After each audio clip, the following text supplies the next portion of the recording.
Meskipun badai silih berganti dalam hidupku, ku tetap cinta Yesus selamanya. Sekali lagi ku mau cinta Yesus. Ku mau cinta Yesus selamanya.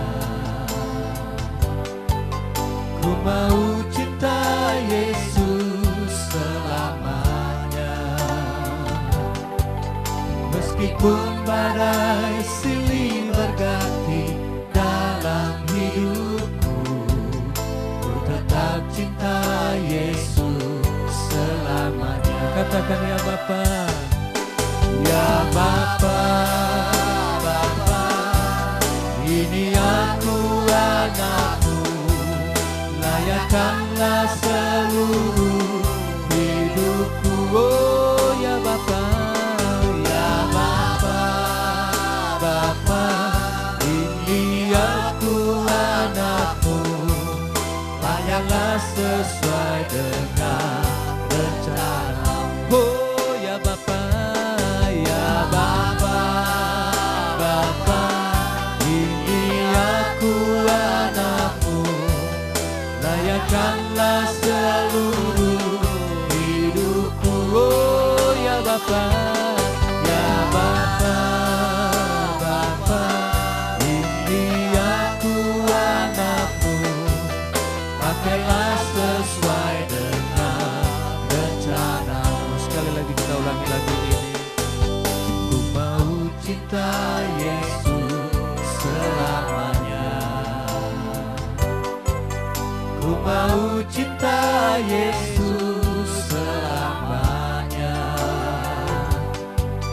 Meskipun badai silih berganti dalam hidupku, ku tetap cinta Yesus selamanya. Katakan ya Bapa. Ya Bapa, Bapa, ini aku anakmu, layakkanlah seluruh hidupku. Oh ya Bapa, Ya Bapa, Bapa, ini aku anakmu, pakailah sesuai dengan rencanamu. oh ya Bapa. Saudara-saudara bangkit berdiri. Saudara hambanya Bapak Pendeta Theodorus Tabarakatul untuk ibadah ini.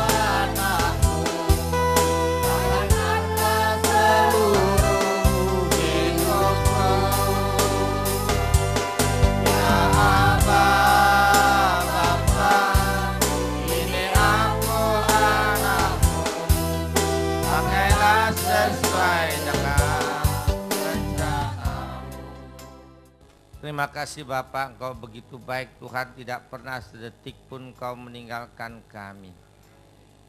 Ya Bapak, ajarilah Tuhan pada malam hari ini supaya kami pun lebih setia kepada Engkau. Bila kami jauh dari Engkau Tuhan, kami akan kalah. Kuduskan hati dan pikiran kami. Di dalam nama Tuhan Yesus kami bersyukur dan berdoa. Haleluya, amin. Silakan duduk saudara kekasih, shalom. Mari saudara, kita tinggal di akhir zaman ini. Bila kita jauh dari Tuhan, kita akan kalah. Oleh sebab itu jangan jauh-jauhlah dari Tuhan. Carilah Tuhan, maka kita akan hidup. Amos 5 ayat 4. Cari Yesus, maka kita akan hidup.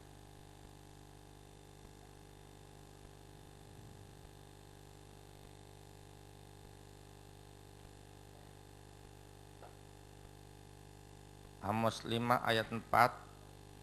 Demikian firman Tuhan. Amos 5 ayat 4. Jalan yang menuju hidup. Sebab beginilah firman Tuhan kepada kaum Israel. Carilah Yesus, maka kamu akan hidup. Amin. Kenapa mesti cari Yesus maka kita akan hidup? Hanya di dalam Yesus ada kehidupan. Tinggalkan dunia ini, dunia yang membuat kita susah, kita binasa, kita sengsara, kita putus asa dan sebagainya. Tinggalkan dunia ini, carilah Tuhan, maka kita akan hidup. kita akan menang, kita akan berhasil, dan kita akan dapat apa yang kita inginkan. Carilah Yesus. Mari kita belajar apa itu cari Yesus. Markus 2 ayat 1 sampai dengan ayat 5. Carilah Yesus, maka kita akan menang. Tolong yang biasa bantuin saya bacakan dengan mic. Markus 2 ayat 1 sampai dengan ayat 5. Kita belajar, kita lakukan. Markus 2 ayat 1 sampai 2. Sampai 5. Sampai 5, firman Tuhan, orang lumpuh disembuhkan. Kemudian sesudah lewat beberapa hari, waktu Yesus datang lagi ke Kapernaum, tersiarlah kabar bahwa ia ada di rumah. Ayat kedua, maka datanglah orang-orang berkerumun sehingga tidak ada lagi tempat, bahkan di muka pintu pun tidak. Sementara ia memberitakan firman kepada mereka, ada orang-orang yang datang membawa kepadanya seorang lumpuh digotong oleh 4 orang. Tetapi mereka tidak dapat membawanya kepadanya karena orang banyak itu. Lalu mereka membuka atap yang di atasnya. Sesudah terbuka mereka menurunkan tilam tempat orang lumpuh itu terbaring. Ayat yang kelima, ketika Yesus melihat iman mereka, berkatalah ia kepada orang lumpuh itu, hai anakku, dosamu sudah diampuni. Amin. Demikianlah firman Tuhan. Kita sering mendengar, membaca cerita ini, tetapi kenapa kita tidak mau melakukan dalam hidup kita? Firman jangan asal dengar saja, mendengar, menerima, melakukan, dan menyebarkan kembali kepada semua orang. Kita pasti dapat berkat. Orang lumpuh disembuhkan. Berapa banyak di sekitar kita orang-orang lumpuh. Lumpuh jasmaninya, lumpuh rohaninya, lumpuh ekonominya, lumpuh kebahagiaannya, lumpuh keselamatannya. Orang lumpuh berarti orang yang sudah tidak berdaya, tidak bisa bergerak, tidak bisa melepaskan diri dari kelumpuhannya. Berapa banyak di sekitar kita orang lumpuh, kenapa kita tidak mau menolong? Kita ditegur malam ini. Pada suatu hari teman-teman si lumpuh bercerita kepada si lumpuh bahwa di kota tempat si lumpuh tinggal datanglah orang yang bernama Yesus. Orang yang bernama Yesus bisa menyembuhkan segala macam penyakit. Asal orang datang kepadanya, sembuhlah. Syaratnya datang kepada Yesus, sembuhlah. Datang kepada Yesus, terlepaslah beban persoalan kita. Datang kepada Yesus, mendapat kemenangan. Itu artinya hidup, sembuh, terlepas dari beban persoalan. Datang kepada Yesus. Si lumpuh mendengar cerita temannya, dia timbul pengharapannya. Dia percaya meskipun dia belum pernah lihat Yesus. Dia percaya bahwa bila bertemu dengan Yesus, pasti lumpuhnya sembuh. Punya pengharapan, punya iman. Belum pernah melihat, percaya, itu iman. Si lumpuh berpikir atau ngelamun, sayang ya saya lumpuh. Syaratnya harus datang kepada Yesus baru sembuh. Sedangkan saya lumpuh, bagaimana saya bisa sembuh? Sedangkan saya tidak bisa datang kepada Yesus. Lalu si lumpuh tidak kurang akal. Dia memberanikan diri berkata sama teman-temannya, dari cerita kalian saya percaya yang namanya Yesus yang datang di kota kita bisa menyembuhkan lumpuh saya. Tapi sayang sekali syaratnya harus datang kepada Yesus baru sembuh. Sedangkan saya lumpuh, mana mungkin saya bisa datang kepada Yesus. Maukah teman-teman menggotong saya, membawa saya ke tempat Yesus berada? Si lumpuh minta digotong, minta dibawa kepada teman-temannya, kepada Yesus. Apa jawab teman-temannya? Saya sedang sibuk, saya banyak urusan, saya tidak ada waktu. Begitu jawab teman-temannya, tidak. Mereka di dalam cerita ini bukan orang Kristen. Belum menerima anugerah keselamatan, belum menerima anugerah penebusan dosa dari Tuhan. Tetapi kalau orang minta tolong, mereka tidak menolak. Ini teguran buat kita malam ini, orang-orang Kristen, orang yang sudah mendapat anugerah pengampunan dosa dari Tuhan, orang yang sudah mendapat anugerah keselamatan dari Tuhan. Tetapi kenapa kalau orang sering minta pertolongan kepada kita, kita sering menolaknya? Mari masing-masing dalam hati mintalah ampun sama Tuhan. Tuhan, ampunilah saya atas teguranmu ini. Saya sering menolak bila orang minta pertolongan kepada saya. Mintalah ampun, saudara. Jangan jadi Kristen luarnya saja. Berapa banyak orang lumpuh di sekitar kita. Lumpuh kebahagiaannya banyak betul. Mereka pada ketakutan, mengalami persoalan hidup. Mereka pada kekurangan. Mereka pada sakit dan sebagainya. Kenapa kita sering menolak orang, saudara? Kita cuma bisa nyanyi dua. Ku tetap cinta Yesus. Nyanyi pinta, ku tetap cinta Yesus. Kalau kita cinta Yesus, kita mesti taat. Berani mengatakan kepada Tuhan bahwa kita cinta Dia, kita mengasihi Dia. Kita mesti taat. Buat apa sayang sama Tuhan? Kalau nggak taat berarti nggak sayang. Yohanes 14 ayat 15. Sering saya kasih ayat ini. Masih nggak mau melakukan.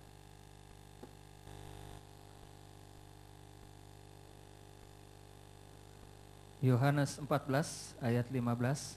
Demikian firman Tuhan. Yesus menjanjikan penghibur.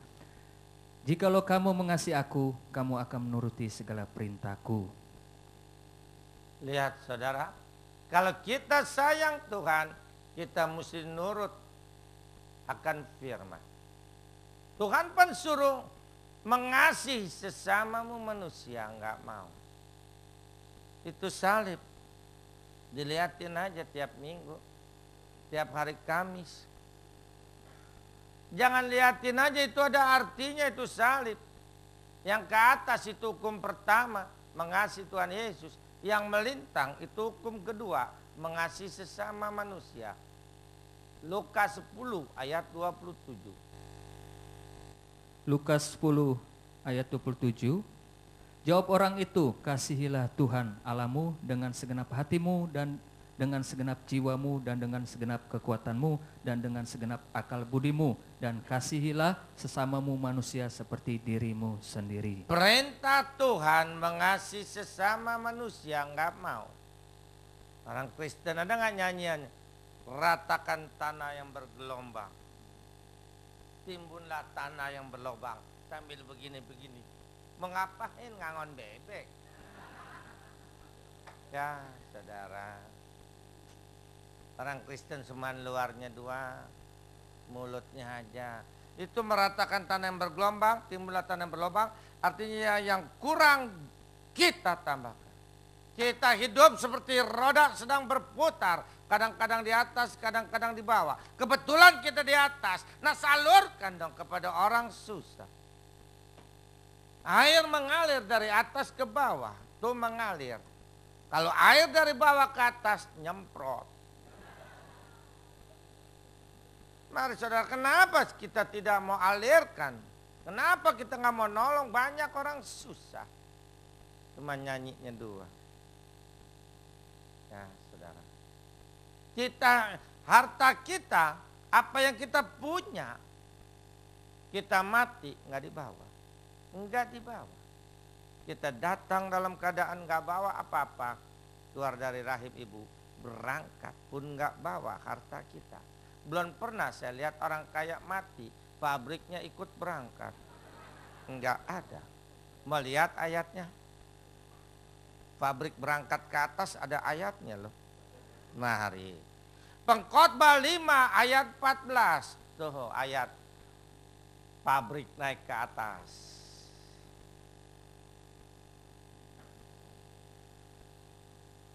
Kalau disuruh nolong orang, muka berubah. Pengkhotbah 5 ayat 14. Sebagaimana ia keluar dari kandungan ibunya, demikian juga ia akan pergi. Telanjang seperti ketika ia datang dan tak diperbolehnya dari jeripayanya suatu pun yang dapat dibawa dalam tangannya. Mari, kita kekayaan kita, milik kita ini hanya titipan sementara dari Tuhan. Sebab kita masuk ke dalam dunia tidak bawa apa-apa. Keluar, Tuhan bilang lu jangan bawa lagi. Mari saudara, mau nggak nolong? Kita sedang ditegur oleh cerita orang lumpuh disembuhkan. Mereka teman-teman si lumpuh menggotong si lumpuh 4 orang. Apa arti menggotong? Menggotong 4 orang, arti menggotong ada 2. 1, harus sama tinggi menggotongnya. 1 aja malas-malesan, miring sebelah, ngeglinding si lumpuh. Yang kedua menggotong harus sehati. 1 aja nggak sehati, setengah hati nolongnya cuman karena mau nampang doang nolongnya setengah hati, miring sebelah, ngeglinding lagi si lumpuh. Teguran buat kita kembali pada malam hari ini. Kenapa kita hidup tidak sama tinggi dan tidak sehati? Di dalam lingkungan kecil saja, lingkungan keluarga, suami, istri, anak-anak, sering hidup nggak sama tinggi. Mentang-mentang bapak yang cari duit. Sombongnya bukan main sama istrinya. Istrinya salah di kita juga main bentak-bentak. Mentang-mentang kita yang cari duit. Coba kalau anak perempuan kita, adik perempuan kita dibentak-bentak begitu sama suaminya, kita dengar, kita lihat enak gak? Mau gak kita? Kalau gak mau jangan bentak-bentak istri. Istri itu kan ada orang tuanya, ada saudaranya. Emangnya dia keluar dari batu? Sombongnya bukan main bapak-bapak. Sombong saya sering dengar. Dibentak-bentak, bahkan ditampar. Salah dikit aja tampar. Duit bentarannya aja habis. Nah tentu aja habis. Ngasihnya segitu. Nggak berubah-berubah. Sedangkan keadaan harga pada naik semua. Listrik naik, air naik, telepon naik, belum sayur-sayuran, makanan naik. Masa cuma segitu doang nggak berubah? Emangnya dia mau cabut pakai rambut bayarnya? Ya ilah bapak-bapak.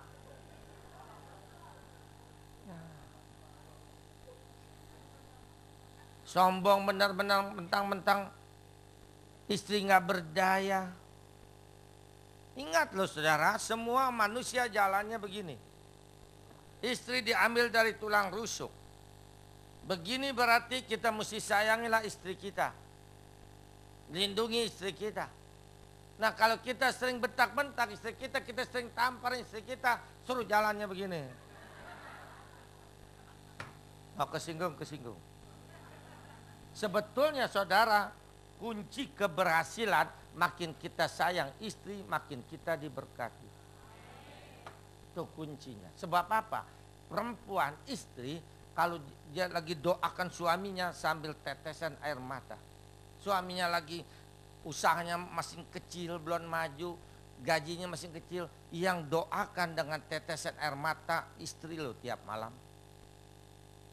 Tuhan memperhatikan tetesan air mata anaknya. Diberkati maju. Udah maju konyol, sombong. Ya, bapak-bapak. Mari kita sama tinggilah. Dan saya minta juga ibu-ibu, istri-istri. Banyak istri-istri yang lebih kaya dari suaminya.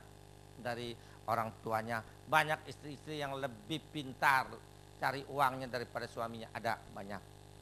Tapi enggak boleh jadikan suami supir.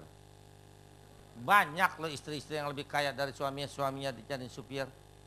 Pagi-pagi jam 7 belum bangun. Papa bangun pak. Pan saya mesti ke pabrik nih, mesti ngatur pabrik. Bangun dong, anterin saya. Malas bener tidur melulu kayak babi. Ya elah saudara. Ingat loh istri-istri. Istri diambilnya dari tulang rusuk. Tulang rusuk dibawa tulang pundak. Ini tulang pundak, ini tulang jabatan. Nggak ada pangkat tentara di sini, Babaris. Nggak ada di sini. Nah kalau dibawa tulang pundak berarti jangan memerintah.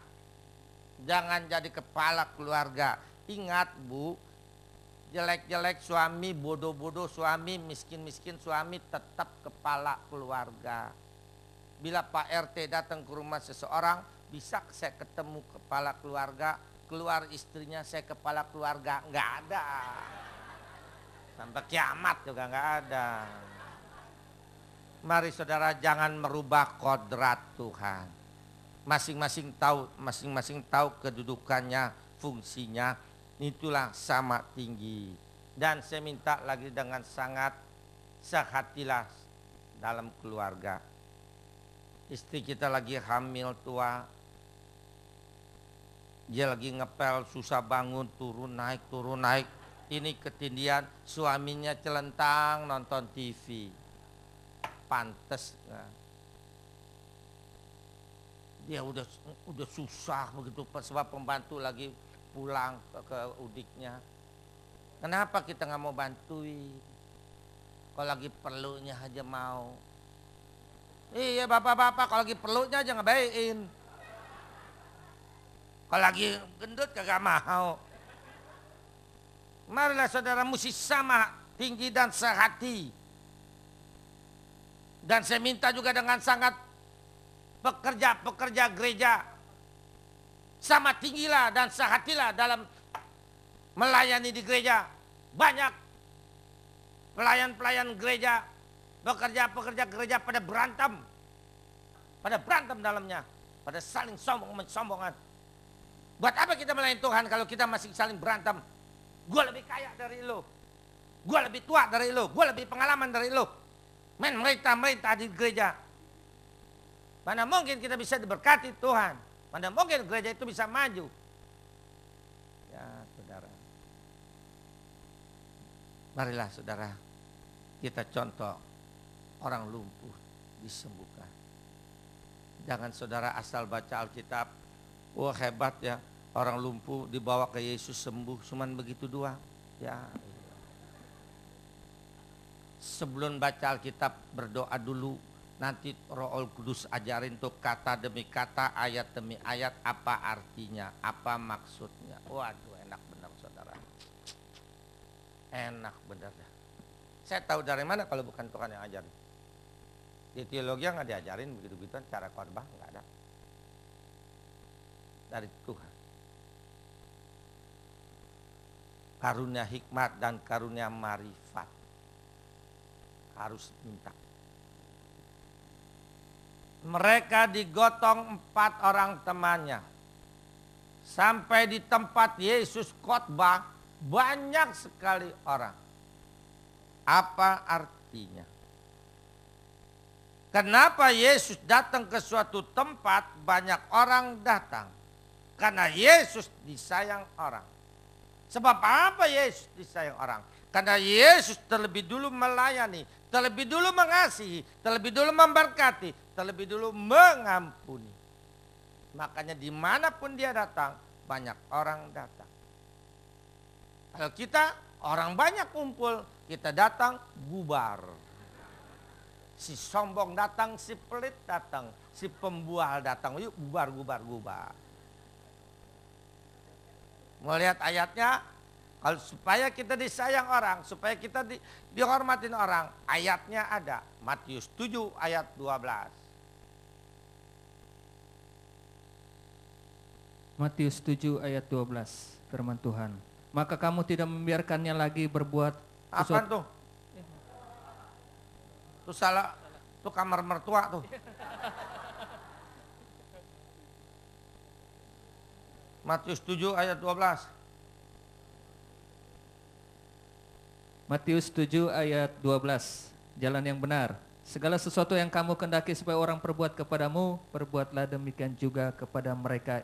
Itulah isi seluruh hukum Taurat dan kitab para nabi. Amin. Kalau kita mau disayang orang, sayangilah orang terlebih dulu. Kalau kita mau ditegur sapa oleh orang, tegur sapalah orang terlebih dulu.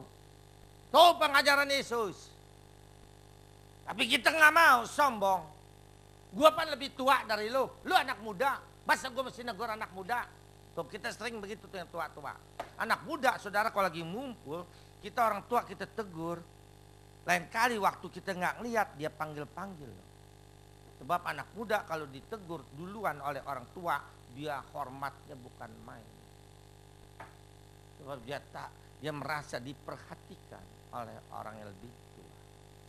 Jangan sombong, roh sombong dari setan. Pan gua atasan lu di kantor, masa gua mesti nanya bawahan gua? Tuh, kita sering begitu. Gua pan nyonya rumah, masa gua mesti tegur pembantu sebelah? Ya iya, saudara. Kita sama-sama darahnya merah.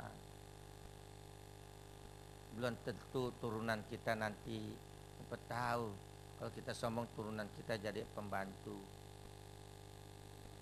Iya. Nabur menuai. Pok Wan, tau nggak Pok Wan orang Cina? Kalau Betawi bilang kualat. Orang Indonesia bilang karma. Kalau kita tabur menuai. Marilah saudara kekasih, apa yang kita mesti sombong-sombongin? Pan gue lebih cantik dari lu lebih jelek. Masa orang cantik negur orang jelek? Tuh. Kita sering begitu. Lihat ya perempuan kalau cantik. Perempuan cantik kalau masuk di suatu pesta jalannya begini tuh. Kayak ayam jago mau berantem. Saudara boleh perhatiin. Coba orang yang jelek. Udah datang ngumpul orang banyak. Dia datang terlambat. Orang jelek pasti nunduk. Ya coba lihat orang kaya. Orang kaya kalau datang banyak orang. Wah begini. Rugi kalau kita jalan begini. Ada lubang nyemplung nih. Iya jalan begini nggak ngeliat ada lubang. Tapi kalau kita lihat berapa banyak orang susah kita perhatikan. Kita jalan nunduk. Ada duit kita comot. Mana untung. Ya iyalah saudara. Main sombong-sombongan. Kita hidup nggak lama. Kalau kita taat sama Tuhan, hasilnya turunan kita apa? Kalau kita ngelawan Tuhan, hasilnya apa? Mari kita lihat masing-masing. Ayo, mau ngomong apa juga ada ayatnya. Mau jalan nongak kayak jalan nunduk kayak ada ayatnya. Mazmur 37 ayat 25.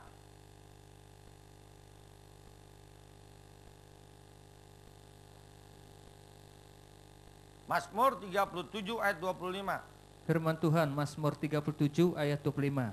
Dahulu aku muda, sekarang telah menjadi tua, tetapi tidak pernah kulihat orang benar ditinggalkan atau anak cucunya meminta-minta roti. Amin, lihat saudara. Tidak pernah kulihat orang benar ditinggalkan. Orang benar itu orang Kristen yang taat sama Tuhan. Karena Kristen sudah dibenarkan oleh Tuhan. Tidak pernah ditinggalkan artinya sakit nggak lama-lama, bangkrut nggak lama-lama. Dapat persoalan hidup, beban hidup nggak lama-lama, terlepas. Dan anak cucunya nggak pernah minta-minta, berarti kekurangan. Nggak pernah kekurangan, baik kekurangan uang, baik kekurangan kesehatan, baik kekurangan damai, maupun kekurangan keselamatan. Tidak pernah. Tapi kalau kita sombong, mau nyembah, sebab roh sombong dari setan, apa hasilnya? Keluaran 20 ayat 3, 4, dan 5.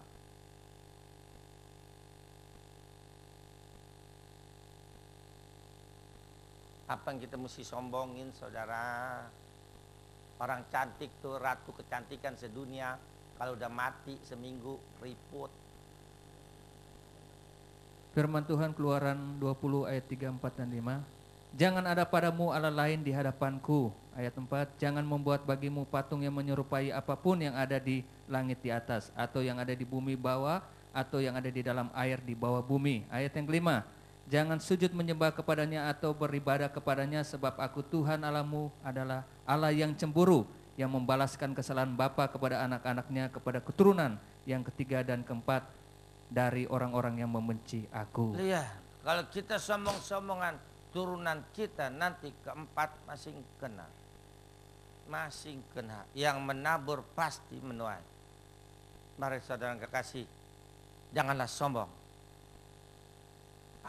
Apa artinya? Di depan pintu banyak orang sehingga si lumpuh dan teman-temannya tidak bisa masuk. Di depan pintu banyak orang, apa artinya? Janganlah menghalangi bila orang mau jadi Kristen. Kita sering menjadi penghalang. Mungkin belakang nggak ngerti. Nih saya kasih contoh. Teman kita, tetangga kita si Akyong. Orang Tepekong. Kita orang Kristen. Bahkan majelis, koordinator di gereja. Si Akyong malam-malam gedor pintu kita, ketok jam 2. Kita buka, ada apa Kyong? Pak, boleh nggak saya pinjam mobil Bapak? Buat apa Kyong? Istri saya mau melahirkan, mobil saya lagi rusak Kyong. Ya mobil saya juga lagi rusak nih Kyong. Ya nggak apa-apa deh Pak, saya pinjam tetangga lain. Besok pagi mobil kita bisa ke kantor. Si Akyong lihat. Apa malam-malam datang tuyul ngebetulin tuh mobil?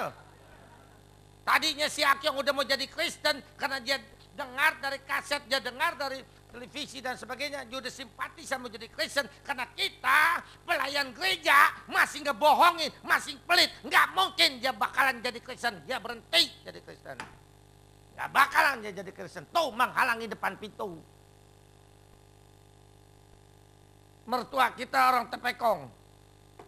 Ini mantu, ini kita mantu, jadi bukan yang di sini ya, jadi singer. Ntar kesinggung lagi singer di sini. Kita nih mantunya jadi singer. Ya biasa kalau perempuan lebih dari satu dalam satu rumah pasti berantem. Karena si mantu sama si mertua dendam karena dia tiap hari diomelin sama mertua. Ya maklum aja orang tua dia bawel, biarin. Kita juga calon tua. Siapa yang gak tua-tua? No petani, patung petani no gak tua-tua no. Biarin dia bawel dan kita masih numpang biarin. Ini dendam. Mertua lagi duduk nonton TV, mantu keluar dari kamar ngelihat mertua benci, pantatin jalannya miring. Ya elah. Si mertua tadinya juga pengen jadi Kristen karena teman-temannya waktu jalan pagi tuh orang tua ceritain soal Yesus, dia udah mau jadi Kristen, dia lihat mantunya Kristen dan pelayan gereja masih begitu kurang ajar, dia nggak bakalan jadi Kristen. Tuh menghalangi depan pintu, masa nggak ngerti? Ya saudara, kita sering lo jadi penghalang lo, sering jadi penghalang sikap-sikap kita. Ingat, menyelamatkan orang bukan dengan firman saja.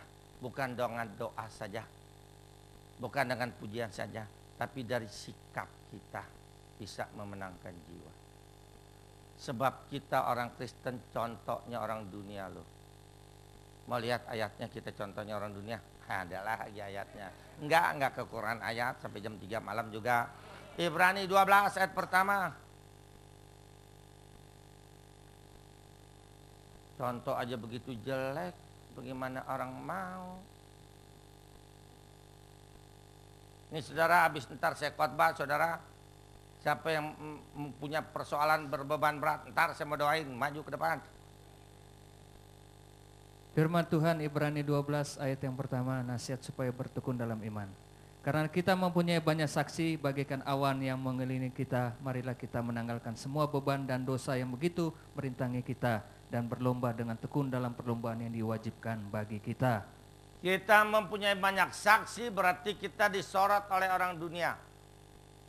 Kalau kita ini sebagai contoh, kita sebagai panutan. Kalau contoh mesti bagus. Coba rumah contoh di real estate, ada nggak tiangnya miring sebelah? Nggak laku rumah contohnya aja tiangnya miring sebelah, gimana nanti rumahnya? Mau bukti orang Kristen contohnya orang dunia? Lihat orang Kristen kalau ngutang nggak bayar, kesebut kekristenannya. Kok orang Kristen ngutang nggak bayar? Kenapa orang Tepekong, orang Islam ngutang nggak bayar nggak kesebut ketepekongannya? Kok orang Tepekong ngutang nggak bayar, nggak ada yang ngomong begitu? Kok orang Islam ngutang nggak bayar, nggak ada yang ngomong begitu? Kenapa orang Kristen ngutang nggak bayar kesebut kekristenannya? Kok orang Kristen ngutang nggak bayar? Karena kita contohnya orang dunia. Nah kalau contoh mesti bagus. Nah kalau kita tidak bagus, tanggalkan semua beban dan dosa, artinya tinggalkan semua sifat-sifat kita yang tidak berkenan. Supaya kita menjadi contoh. oh orang Kristen baik ya, oh orang Kristen penuh kasih ya, oh orang Kristen selalu menolong ya, oh orang Kristen mau negur duluan ya. Wah, dia nanti ngikut.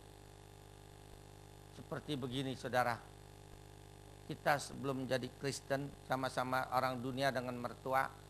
Kita kalau mertua kita lagi marah kita main marah lagi lebih keras. Terus kita jadi Kristen, Tuhan ubah hati kita. Sehingga kita dimarahin sama mertua, kita nggak melawan. Malah kita melayani dia terus.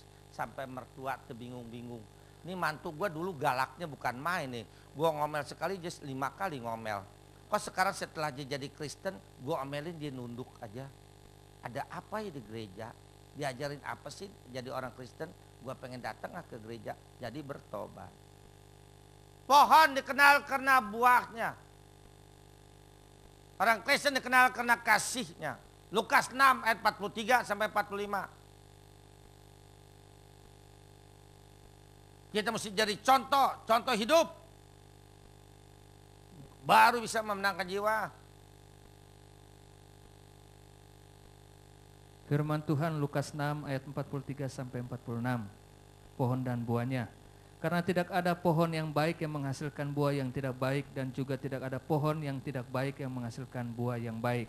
Ayat 44, sebab setiap pohon dikenal pada buahnya, karena dari semak duri tidak memetik buah ara, dan dari duri-duri tidak memetik buah anggur. Ayat 45.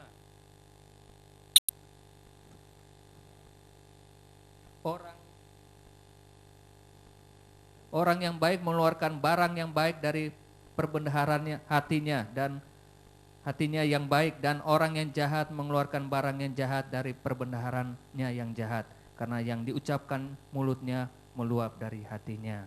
Ya, orang Kristen kita mesti tunjukkan bahwa kita lebih dari orang dunia. Kita mesti penuh kasih.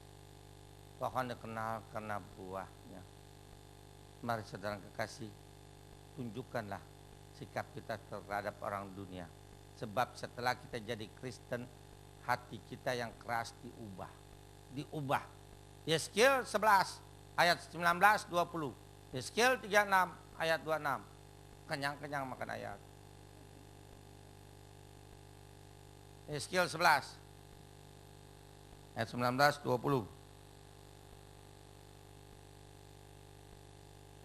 Yeskiel 11 ayat 19 sampai 20. Aku akan memberikan mereka hati yang lain dan roh yang baru di dalam batin mereka. Juga aku akan menjauhkan dari tubuh mereka hati yang keras dan memberikan mereka hati yang taat. Ayat 20. Supaya mereka hidup menurut segala ketetapanku dan peraturan-peraturanku dengan setia. Maka mereka akan menjadi umatku dan aku akan menjadi Allah mereka. Amin. Singkatnya Yeskiel 36 ayat 26. Singkatnya. Bingung Yeskiel ada di mana? Yeskiel 36 ayat 26. Kamu akan kuberikan hati yang baru dan roh yang baru di dalam batinmu, dan aku akan menjauhkan dari tubuhmu hati yang keras dan kuberikan kepadamu hati yang taat. Amin. Lihat, orang Kristen mesti berubah. Mesti berubah. Marilah, itulah menghalangi depan pintu. Ingat saudara, sebelum Tuhan memberkati seseorang, dia uji dulu kesetiaan kita. Yesus tahu si lumpuh ada di luar, nggak bisa masuk. Dia tahu, tapi dia pengen lihat dulu kesetiaan iman mereka. Dia mau lihat dulu kasihnya ada nggak antara teman-temannya.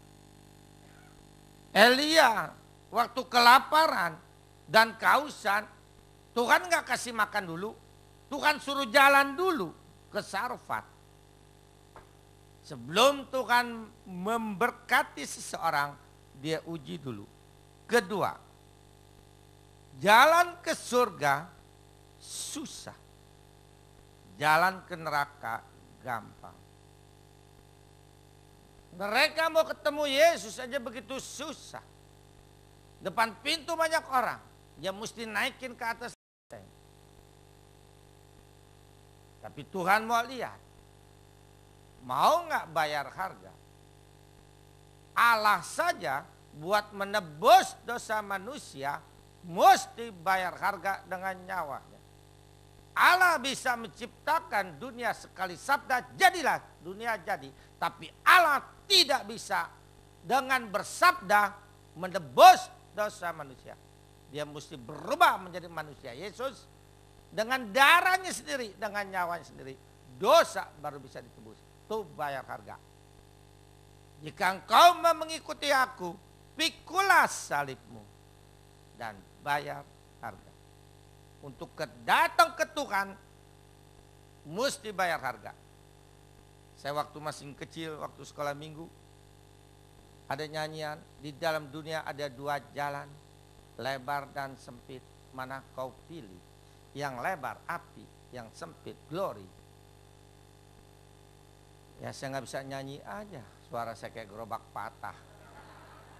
Masih itu tuh pinter tadi tuh nyanyi, ngomel saya bisa emang. Mari saudara, buat datang ke Tuhan memang banyak rintangan. Tapi di balik rintangan itu ada hadiah sedang menanti. Ini contoh buat kita. Kalau kita mau ke gereja, ada rintangan, jangan batal. Banyak orang Kristen, buktinya hari ini. Hujan, lebih sedikit nggak tuh? Ya, baru aja hujan begitu, nggak mau datang. Kita bangun pagi-pagi hari Minggu mau ke gereja, hujan gerimis. Ya hujan gerimis, kenapa nggak mau gedean dikit? Biar gue punya alasan sama pendeta nggak ke gereja hujan. Hujan kecil ngarepin gede. Kenapa waktu hari gajian hujan geledek tetap ke kantor? Ya,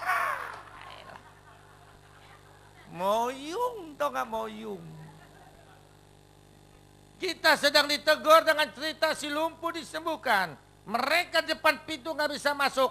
Dia karena terlalu sayang sama temannya ini si lumpuh. Dan dia percaya kalau si lumpuh ini ketemu Yesus pasti sembuh. Dia bayar harga. Dia angkat itu jakerek ke atas. Berapa susahnya bawa usungan ke atas genteng. Mau nggak saudara kita bayar harga? Ke Tuhan nggak gampang. Mesti bayar harga. Tapi saudara, hujan-hujan masih mau datang nih.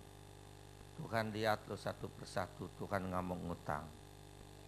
Makanya jangan bolos. Mau lihat ayatnya? Ayo mau ngomong apa juga ada ayatnya. 1 Korintus 15 ayat 58. Ayo.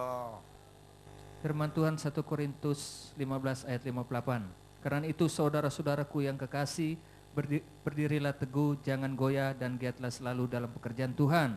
Sebab kamu tahu bahwa dalam persekutuan dengan Tuhan, jeripayamu tidak sia-sia. Amin. Nah lihat saudara, kalau kita bersekutu nih, jeripaya kita nggak sia-sia, Tuhan bayar. Bukan Tuhan bayar dengan cara ntar pulang ke rumah buka lemari ada duit segepok. Itu mah David Copperfield. Macam-macam Tuhan bayar. Tadinya saudara mau kena kecelakaan nggak jadi. Tadinya saudara mau kena penyakit nggak jadi. Macam-macam Tuhan nggak mau berhutang. Kasih tahu yang nggak datang. Lu kenapa nggak datang? Lu rugi lu nih ayatnya nih. Mari saudara kekasih, kita lihat. Mereka sampai di atas. Di atas genteng. Apa yang terjadi? Rintangan kedua terjadi. Ya bagaimana teman kita selumpuh bisa sembuh. Yesus nggak bisa ngelihat karena kealingan genteng. Teman yang satu bilang bongkar aja nih genteng. Teman yang lain bilang jangan, ntar lu mesti ganti loh. Begitu ngomongnya. Enggak. Kita tuh orang Kristen tuh mau nyumbang aja semua orang. Mikirnya 100 kali. Mau kolekte aja mikir-mikir. Ayo bukti. Makanya setiap gereja di depannya ada tukang rokok. Buat apa? Buat tukerin duit kecil. Ngaku, ayo. Ayo, saya telanjangin orang Kristen. Bagaimana mau diberkatin Tuhan, saudara? Buat Tuhan kasih cuma 1.000 kolektor. Buat beli bakmi abun 15.000. perut aja dikasih 15.000, Tuhan 1.000. Apa perut bisa bela kita? Datang rampok, perut bisa bela? Mentalo, nggak bisa. No dia yang nolong. Perut.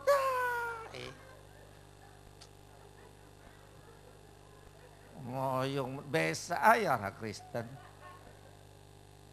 Jika engkau hitung menghitung dengan aku pun akan hitung menghitung dengan engkau. Ada ayat. Marilah saudara kekasih, ada ayatnya, jangan main-main. Yuk bayarlah perpuluhan, bayarlah kolekte. Salah gereja banyak. Nih, orang kopet didoain di gereja, orang pelit didoain. Kolekte didoanya begini, Tuhan berkati yang memberi, berkati juga yang belum bisa memberi. Orang kopet didoain. Ya. Anak lurah punya duit, apalagi anak raja di atas raja, nggak mungkin nggak punya duit. Nah buat poles kosmetik saudara berapa duit tuh pipi? Masa nggak punya duit? Kan perempuan biayanya mahal. Segala apa juga dipoles-poles. Iya, dari masing kecil sampai nenek-nenek biayanya mahal perempuan. Lihat anak kecil perempuan pakai stocking lah, pakai bandol lah, pakai apa lah. Roknya yang begitu mekar kayak kandang ayam gitu. Coba kalau anak laki botakin aja. Kolektor, aduh. Kolektor nggak mau bayar, aduh didoain lagi. Dasar orang Kristen kebayaan ya. Marilah saudara kasih. Mulai hari ini berikan apa yang kita punya. Bongkar itu genteng, dia bongkar. Resikonya mesti ganti, dia ganti. Tuhan tidak mau berhutang. Mau lihat Tuhan nggak mau berhutang? Ayo kita lihat lagi. Amsal 3 ayat 9-10. Enak juga ngomelin orang Kristen. Hujan-hujan. Firman Tuhan Amsal 3 ayat 9 dan 10. Muliakanlah Tuhan dengan hartamu dan dengan hasil pertama dari segala penghasilanmu. Oh, artinya berikanlah harta kita untuk pelayanan Tuhan dan berikan untuk orang susah. Ini hadiahnya nih. Hadiahnya yang ke-10. Yang ke-10, maka lumbung-lumbungmu akan diisi penuh sampai melimpah-limpah dan bejana pemerahanmu akan meluap dengan air buah anggurnya. Amin. Amin. Lihat, Tuhan nggak mau berhutang, dia bayar loh 30 kali, 60 kali, 100 kali. Mas saudara, tolonglah orang sekarang, lebih-lebih bulan ini dan bulan depan. Ini ibu-ibu kena virus 7 keliling. Penyakit baru bukan, penyakit uang pangkal sekolah anaknya. Ini bulan ini, bulan depan. Berikan saudara, pan duit saudara banyak. Saya dulu peramal saudara. Iya 25 tahun saya jadi peramal. Saya lihat mata orang saya tahu yang mana punya duit, yang mana enggak. Saya kalau jadi tukang todong berhasil nih. Yang pusernya bodong mau saya tunjuk nih. Ayo mau nih. Iya gampang bener. Makanya saya berani ngomong saudara, tolonglah orang. Saudara punya duit, mampu untuk menolong orang. Kapan lagi kalau bukan sekarang? Kapan lagi? Mari kita lihat ayatnya deh. Ayo ada lagi. Amsal 3 ayat 27-28. Amsal 3 ayat 27-28. Mari kita lihat, kita baca. Firman Tuhan, anjuran untuk berbuat baik. Ayat 27, janganlah menahan kebaikan daripada orang-orang yang berhak menerimanya. Tuh artinya jangan nggak menolong orang. Jangan nggak menolong orang, tuh artinya. Padahal engkau mampu melakukannya. Tuh kita punya duit, kenapa kita nggak mau tolong orang? Saudara kita datang minjam duit buat uang pangkal sekolah anaknya, kita bilang nggak punya duit, sedangkan tabungan kita banyak. Yesus lihat, Yesus nggak tahu. Saudara kita, teman kita bohongin jangan tahu, tapi Yesus tahu tabungan kita banyak. Nih ayat 28 nih lebih banyak lagi kita lakukan nih. Coba. Ayat 28, janganlah engkau berkata kepada sesamamu, pergilah dan kembalilah, besok akan kuberi, sedangkan yang diminta ada padamu. Duit ada di lemari, duit. Teman kita minjam duit, saudara kita minjam duit buat uang pangkal sekolah anaknya. Kita bilang besok aja lu kembali, gua kasih. Pan duit ada di dalam, tinggal ngambil. Nah kalau besok udah terlambat pan pendaftaran sekolah, hari ini terakhir. Nah kalau besok duit kita itu nggak laku. Misalnya anaknya mau operasi usus buntu, pan usus buntu harus secepatnya. Kita bilang besok aja lu kembali, besok udah meletus tuh perut. Jahat apa enggak? Kecuali kita nggak punya duit kontan, lu balik lagi ntar 3 jam lagi, gua ambil dulu di bank. Kalau nggak diberkati, ini duit ada di lemari, bilang nggak punya duit, besok aja lu datang. Dia lah jahatnya bukan main, nggak bakalan dapat berkat, nggak bakalan. Masing-masing kalau kita udah pernah melakukan dulu, masing-masing dalam hati, Tuhan ampunilah teguranmu itu, saya pernah dulu begitu. Dan mulai sekarang saya nggak mau lakukan lagi. Wah, saudara diberkati. Duit ada di tas, bilang besok aja kembali. Ya. Mau ngomong apa juga diuber-uber sama ayat. Ayat hebat. Jangan main-main. Mari kita lihat lagi. Setelah genteng dibongkar, timbul rintangan ketiga. Susah nggak tuh datang kepada Yesus? Mau bertemu Yesus mesti bayar harga. Dari atas ke bawah begitu dalam. Teman-teman si lumpuh ngegerutu. Kita udah capek nih, masih mesti turunin lagi si lumpuh ke bawah. Kalau gitu kita tuang aja ke bawah yuk. Ntar juga ditangkap nih mesti Yesus di bawah. Mereka ngegerutu. Enggak ada yang ngegerutu. Kita tuh orang Kristen kalau melayani Tuhan ngegerutu. Marah-marah, uring-uringan. Ini malam minggu nih tim besuk nih. Ibu-ibu 5 orang malam minggu suruh besuk jam 7 malam. Jalan ngegerutu. Pendeta nggak tahu film bagus. Pan malam minggu nih gue lagi tungguin seminggu sinetron si botak main bola. Apa ini? Bener malam minggu pan si botak main bola. Nah iya ngaku. Jalan ngegerutu. Mendingan jangan besuk. Nggak bakalan dapat berkat. Marah-marah disuruhnya. Ibu lagi masak. Kecap habis. Anak ibu lagi vakansi, lagi liburan. Si Michael 10 tahun. Lagi liburan, lagi main PlayStation. Michael, kecap mama habis, beliin di warung. Mama. Pan Michael lagi senang-senang mah lagi main PlayStation. Ambil duit mamanya, mari. Jalan sambil nendang kursi, gubrak. Sambil banting pintu, gubrak. Mamanya pasti nangis. Hey Michael, kepala mama jadiin kaki, mama ngegedein kamu. Masa baru disuruh beli kecap aja marah-marah begitu, sambil mukulin dada, aduh gitu. Ibu-ibu kalau kesel mukulin dada, makanya perempuan lebih banyak TBC-nya. Iya perempuan kalau marah pan begitu, aduh makan darah loh, bener kan? Makan darah, makanya perempuan sininya ceglok dikit, digituin mulu. Iya, kita pun kalau bisa dengar Tuhan, kita lagi mau besuk, marah-marah, Tuhan nangis loh. Nyawanya saja, saudara nonton tuh film apa tuh filmnya Yesus digebukin, Mason, nonton itu, nonton deh. Kalau nggak saudara nangis dan saudara lebih sayang lagi sama Yesus. Kalau yang udah nggak sayang Yesus nonton deh film itu, abis tuh diseksa. Saya udah baca dulu dari buku Kain Kafan, Manusia Kain Kafan. Dulu saya pernah baca beberapa tahun yang lalu. Yesus diseksa habis-habisan. Nah inilah saudara kenapa kita sering ngegerutu. Sedangkan Yesus bela kita.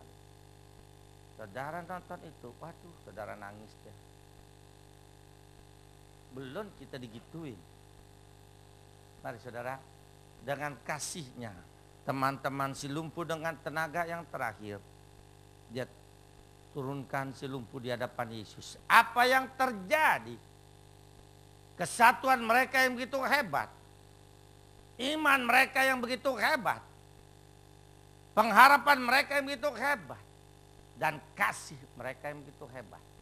Ada hasilnya. Ada hasilnya.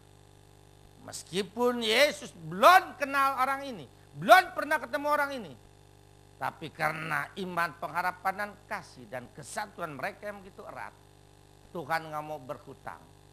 Dia bayar. Markus 2 ayat 5. Tuh bayarannya.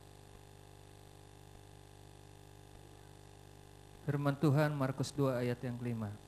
Ketika Yesus melihat iman mereka, berkatalah ia kepada orang lumpuh itu, "Hai anakku, dosamu sudah diampuni." Amin. Detik itu juga timbul belas kasihan Tuhan, timbul kemurahan Tuhan. Detik itu juga diangkat anak. Hai anakku. Kalau anak pasti dibela oleh bapaknya. Kalau anak pasti tidak terlantar. Karena bapaknya ada. Mari saudara, apa untungnya diangkat anak?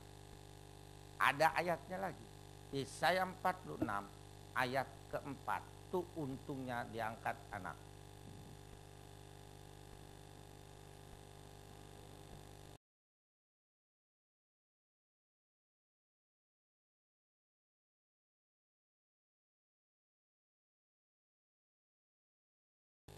Apa artinya menggendong?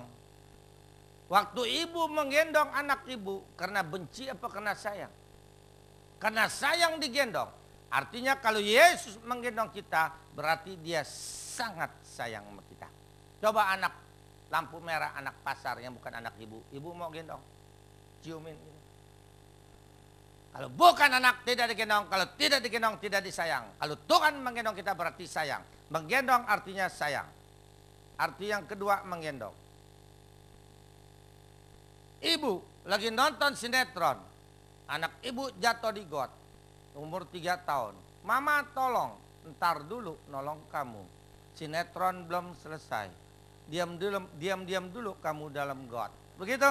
Strip. Kita saja manusia berdosa sayang anak. Buru-buru kita gendong anak kita dari dalam got. Bergendong yang kedua artinya melepaskan dari kesusahannya. Bila Yesus menggendong kita, kesusahan kita dia lepaskan. Enak atau digendong. Menggendong yang ketiga artinya, saudara tadi siang jalan-jalan suami istri mau nyebrang di depan sana yang rame di Roxy itu. Anak ibu 3 tahun ngikut lagi. Ibu bilang kamu udah bisa jalan sendiri, nyebrang sendiri ya. Sedangkan mama papanya gandengan tangan. Anak itu suruh nyebrang sendiri di sana, mencret ketubruk mobil. Supaya jangan mencret ya pakan digendong. Digendong yang ketiga artinya dihindarkan dari bahaya. Kalau Yesus menggendong kita, bahaya dihindarkan. Menggendong yang keempat. Ibu punya anak orok. Dia nangis, lapar, pengen nete. Lalu ibu taruh di ranjang. Netenya berdiri begitu.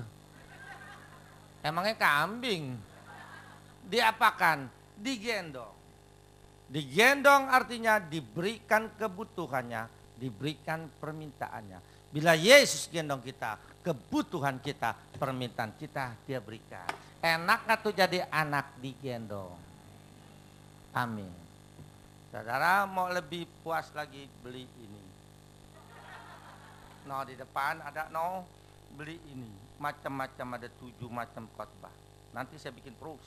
Ini untung itu yang motret tuh yang lagi syuting-syuting tuh sepupu saya tuh. Dia hobinya nyuting-nyuting itu. Nanti untungnya ini buat 2 yayasan yatim piatu.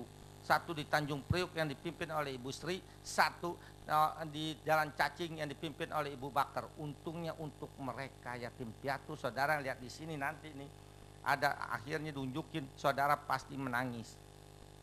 Mereka kecil-kecil makannya begitu pintar. Nasi satu piring cuma 2 potong tahu goreng. Nasinya udah habis, tahunya belum habis, minta lagi nasinya. Tahunya nggak habis karena nggak digigit, diisep. Kesian nggak? Kalau bukan kita yang nolong siapa? Bukan buat ibu ini, bukan buat saya, buat yatim piatu. Dan nanti kalau saudara udah udah beli ini, saudara udah pelajari, saudara udah lihat. Saya minta dengan sangat jangan disimpan. Tolong kasih pinjam teman-teman, keluarga, family. Sebab melalui ini banyak yang telepon ke saya bertobat. Kalau mereka, saudara pinjamin mereka bertobat, saudara yang dapat berkat dunia akhirat. Itu sama juga melayani. Mau beli kayak enggak, terserah no di depan. Sekarang saya udah capek. Udah kolektor belum? Kolektor, ntar bakal lupa lagi. Siapa yang mau didoakan yang mempunyai beban berat atau sakit penyakit, majulah ke depan. Tolong pekerja-pekerja, nih turun semua. Tinggal Bapak ini doang sendiri. Saudara dalam pelepasan ini jangan pura-pura mau nangis-nangis, mau muntah-muntah, mau celentang-celentang. Di belakang saudara dijagain. Tapi kalau mau celentang jangan ditahan, lepas saja. Tapi kalau nggak celentang jangan celentang-celentangin, geger otak. Pokoknya jangan pura-pura di hadapan Tuhan. Kita nyanyi Yesus, Yesus, dengarlah doaku. Angkat kedua belah tanganmu, panggillah Yesus. Malam ini kita minta mujizat Tuhan terjadi. Yesus. Panggillah dia, dia datang, dia menolong. Haleluya. Janganlah Tuhan lalu. Berilah berkat-Mu, berilah berkat-Mu. Yesus, Yesus. Yes. Panggillah dia. Yesus. Dengarlah. Ya Bapak, tolong Tuhan, tolong. Janganlah Tuhan lalu. Beri keampunan, beri keampunan. Yesus, Yesus, Yesus, Yesus. Keluar, beri kesembuhan.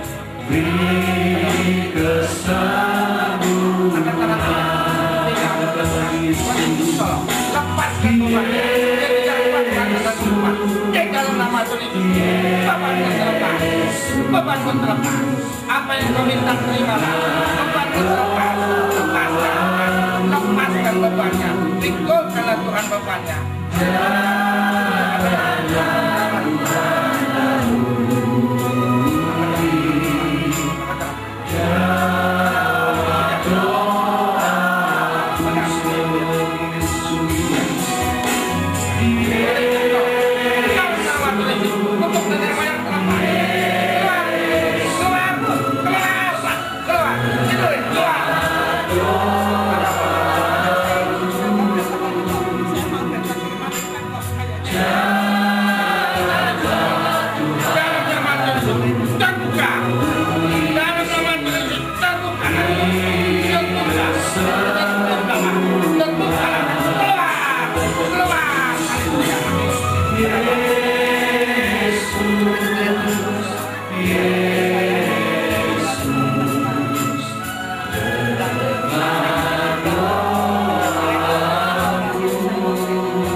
Apa yang kau minta terimalah. Terimalah. Yesus menolong. Yesus menolong. Udah dibaptis.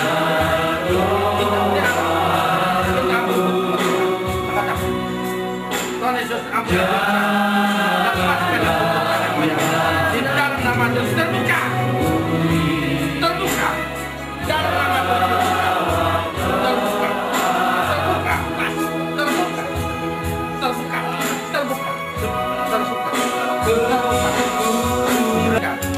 Karena rintangan terlepas, lepaskan rintangan, keluar.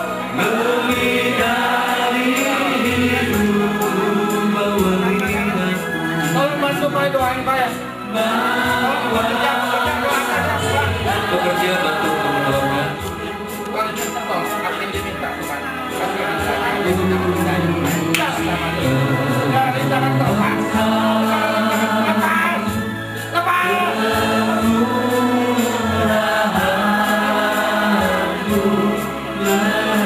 Yang belum didoakan tetap katakan saudara, buka hati saudara, bantuan Tuhan paksa dari yang kuasa untuk nenek moyang khusus dari kehidupan. Ya bakal lepaskan Tuhan,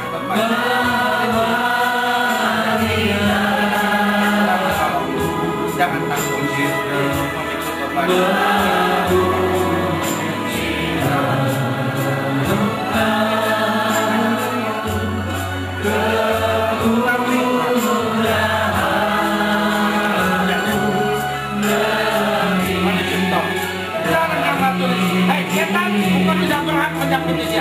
Sekarang juga aku mintakan keluar dalam nama Tuhan Yesus, lepas keluar.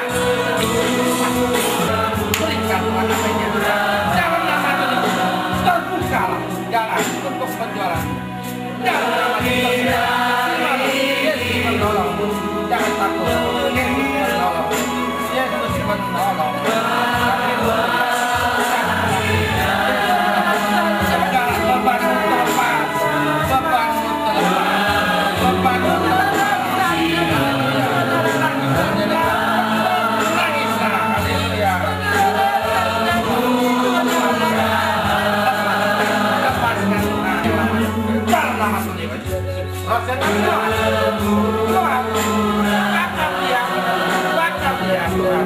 lepaskan Tuhan, bahkan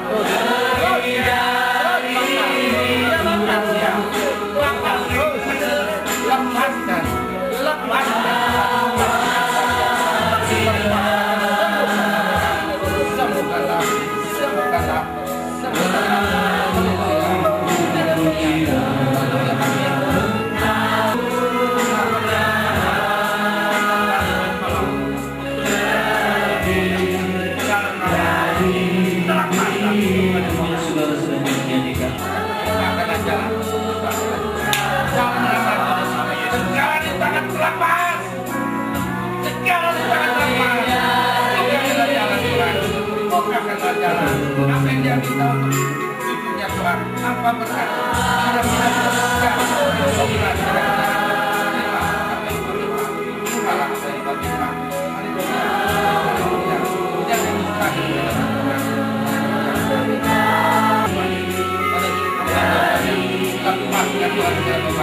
apa yang kita tolong berikan dalam nama Tuhan, tidak ada kebakaran, terlepas, terlepas Tuhan, apa yang kita terimalah, lepaskan akan kebaikan dalam nama Tuhan Yesus, terlepas akan kebaikan, terlepas, terlepas, terlepas, keluar dalam nama Tuhan, terlepas akan kebaikan, terlepas, lepaskan Tuhan, lepaskan dalam nama Tuhan, keluar. Tuhan Yesus,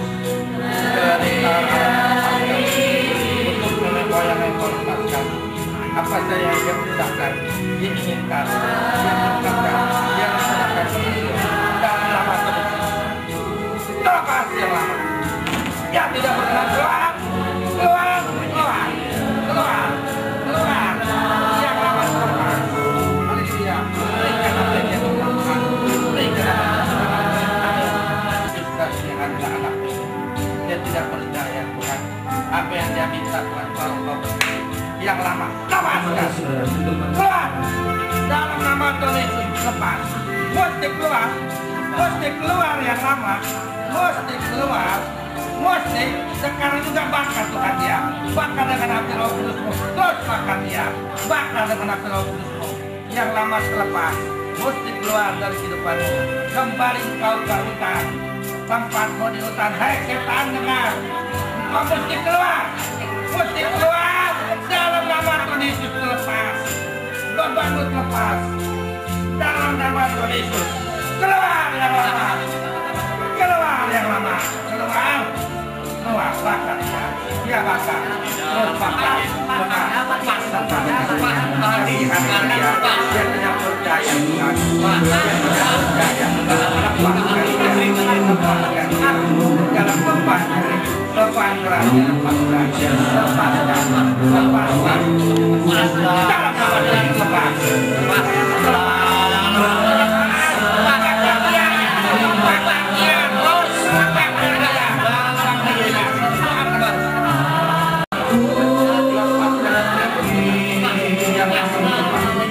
dalam nama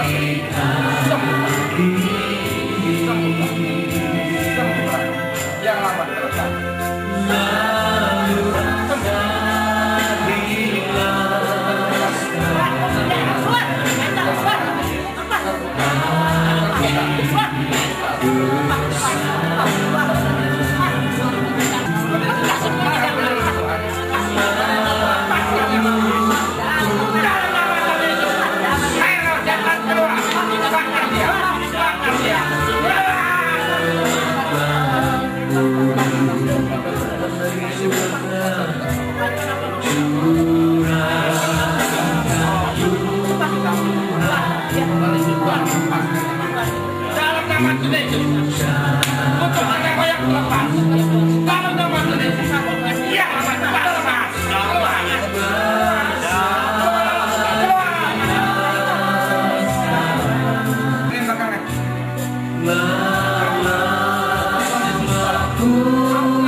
Tuhan Yesus, terima kasih ya Tuhan, Kau begitu manis, begitu sayang dan begitu setia kepada kami. Engkau sudah menguatkan iman kami dengan kuasa firman, pujian dan doa. Dan Kau sudah melepaskan semua kuasa kegelapan, sakit, penyakit, beban berat, dan segala rintangan Kau sudah lepaskan. Engkau sudah memberkati kebaktian ini dari permulaan hingga akhirnya. Dan dengan kasih-Mu pula Engkau pasti akan tibakan ke rumah kami masing-masing dengan selamat. Dan dengan kasih-Mu pula Engkau pasti akan menerima sisa hidup kami ini untuk kemuliaan nama-Mu dan kelebaran kerajaan Engkau. Saudara yang kekasih, terimalah dan pulanglah. Berkat rahmat anugerah daripada Allah Bapa kita, kasih sayang dan karunia dari Tuhan Yesus Kristus yang hidup, kekuatan dan kesetiaan daripada Roh Kudus menyertai hidup kita mulai saat ini sampai Maranatha, kedatangan Tuhan yang kedua. Haleluya, amin. Bapak terima kasih. Terima kasih.